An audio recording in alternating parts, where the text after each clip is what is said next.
we are halfway through 2024, and you know I have some very ambitious plans for this year, including a Make 18 as well as a couple of collections. I am halfway through my Anaconda Anthesis collection, which if you haven't seen what I'm planning, you can see the video up here and also linked in the description down below. I've got all the yellowy, greeny, tan parts at least cut out, but predominantly done. The rail is looking amazing. I am absolutely loving how this is coming together. I still have all of the blue side of the collection to do, but I'm going to put that on pause for a little while because quite a few of these are heavier weight fabrics, so will be more appropriate for cooler weather, which currently in the UK we're having some heat. It's lovely, although we are all complaining about it because of course we're British. But it does mean that I really want to get some of my Indulgent Make 9 pieces done. My Essentials Make 9, which is basically my knit Make 9 for the year. I think I've got 4 or possibly 5 things ticked off of that already, which is great, but I have nothing ticked off of my Indulgent Make 9. One of those fabrics is this absolutely beautiful cotton lawn that I got from Stitch Fabrics years ago at one of the shows. Can I find it? Can I find its end to unravel and show you? No, I cannot. Here we go.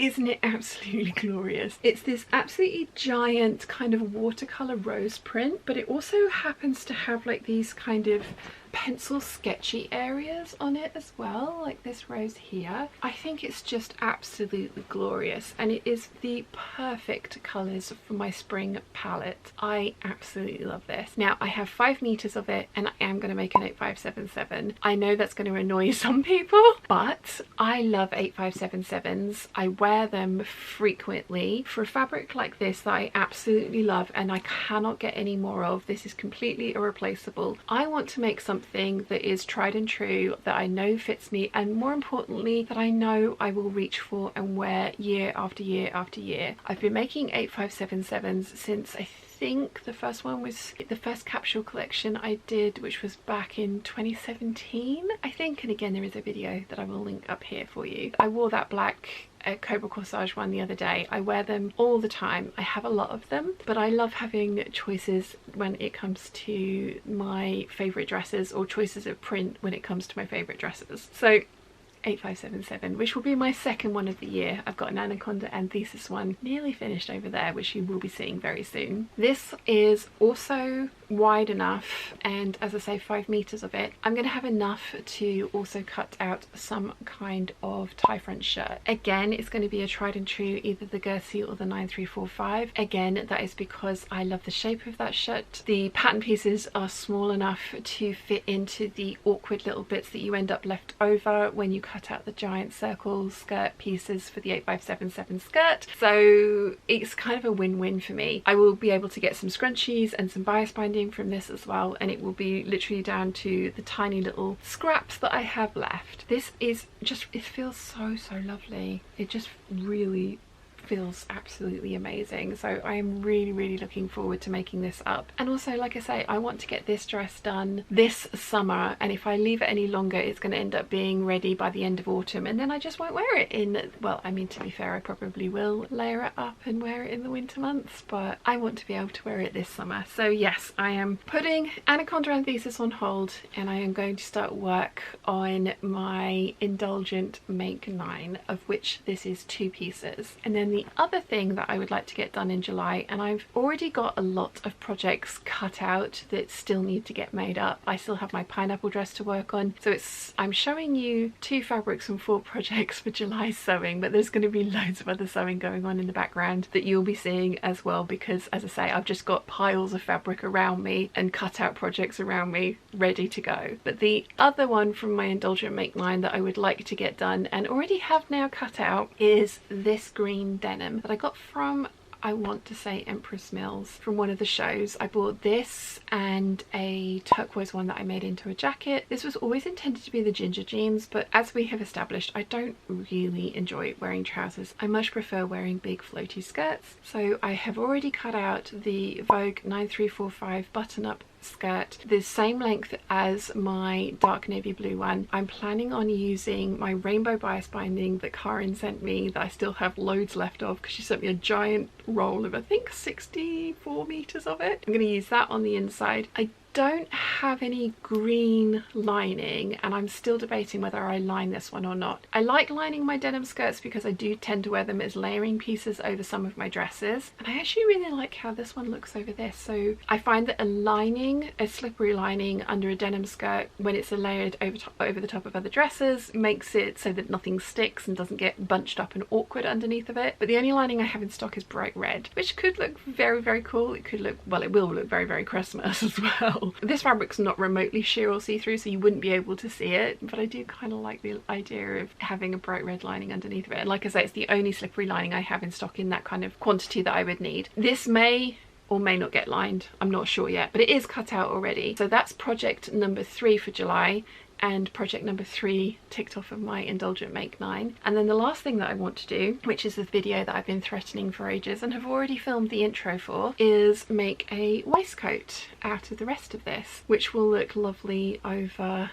lots of other things I have in my wardrobe, lots of other plans that I have coming up for later in the year, some more of my Indulgent Make 9 pieces. So I need to do that by drafting one from my sloper. Like I said, I've already started that video and I've already got the design in mind, and I know how to do the alterations to my sloper to get it done. So it's just a case of sitting down and getting it done. I have this fabric, I have a denim, turquoisey denim, and I also have the white cotton rayon suiting that I've made loads of other pieces from as well to make waistcoats out of. So whilst it's technically one project, there might end up being quite a lot of waistcoats that you see along with this green one. I obviously have 5 other projects on my Indulgent Make 9, which are all in, the fabrics are all in this cubbyhole hole here. I maybe, if if I have time, because I think I've got 7 projects cut out there. There's another one over there, yeah, there's a lot of stuff that I would like to get done in July, and we all know there aren't 48 hours in every day, as much as I wish and like to think that there are. But there is a couple of 5195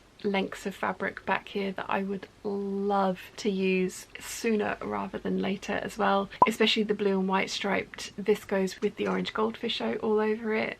Although again, that's going to be a 3/4 length sleeve dress, so maybe not quite appropriate for the time of year. One other fabric that I'm really, really desperate to make up, and especially if we are going to be having more hot days like we currently are, is this fabric, which I've now got to go and get. This fabric.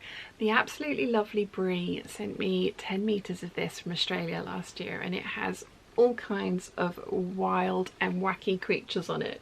I mean, the panther, the giraffe, macaws, there's a snail, hummingbird, butterflies, toucans, parrots, like, oh, lemurs, so many different critters all over this. I have this red feather dress that I made and did a sew along for, which I will link up here, years ago now, and it's absolutely perfect for when it's really, really hot outside because it drapes rather than is skin tight like the majority of my clothes. We all know I do prefer a very close fitting garment, but that red dress, oh my gosh, it's absolutely lovely. It's breezy. It does have 2 ties at the waist, so you can cinch it to make it a little more figure hugging if you would like to, but you can always loosen it out. And again, when it's absolutely baking, it's really nice to have something that just skims over you. I only have that one version of that dress. I've been trying to make a replacement or a backup, not a replacement, because I will never get rid of that dress.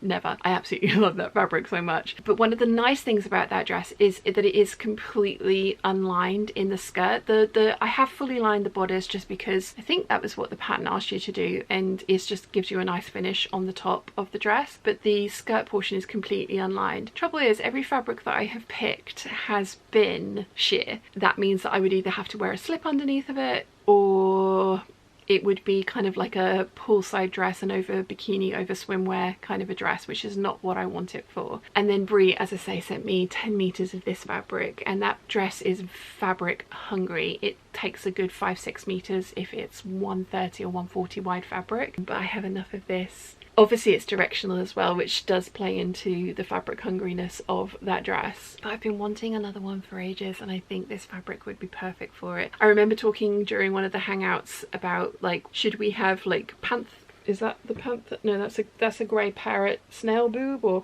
toucan boob, or macaw boob, or panther boob. You'd have to be really careful with like print placement, especially on the cup area of the dress. But I again have enough fabric that I can play around with that and not worry too much about, you know, like having to be really economical with fabric. Not that I would waste any of this. I definitely think again there would be good sized pieces left over from cutting out those trapeze or trapezoid, I think I've got that right, shaped skirt pieces that would give me enough to cut out a tie French shirt. It's another reason I make so many of those tie French shirts, is because they are just like scrap busters in my opinion. So yeah, if I have time which I know I'm not going to, but I really want this dress for the warmer weather, so I may prioritize making this over some others. And it's a complete deviation from all of my plans for this year. It's not been featured anywhere, but I've been wanting another one of those dresses for ages, so it might go straight to the top of the list. You'll have to let me know what you think down in the comments below. I am super excited about all of them. I know the green ones are going to be really basic, but I think they're going to just make other pieces in my wardrobe so much more versatile, because it will just mean that I have other solid pieces to pair my prints with. And that pink rose cotton lawn, oh, I've been absolutely in love with it for ages and debating on what to make with it. And yes, I have a million 8577s. Yes, you're probably sick of seeing them, but I love them and I wear them, so it makes sense to me to make something that is not an absolute like, I know that by making that fabric up into something that I love, like the 8577, I'm not going to get instant regret and, you know, think that I've made the wrong thing with this precious irreplaceable fabric. But again, that's just my opinion. So what do you guys think? Let me know in the comments down below. If you've enjoyed this video, you might want to check out this one here.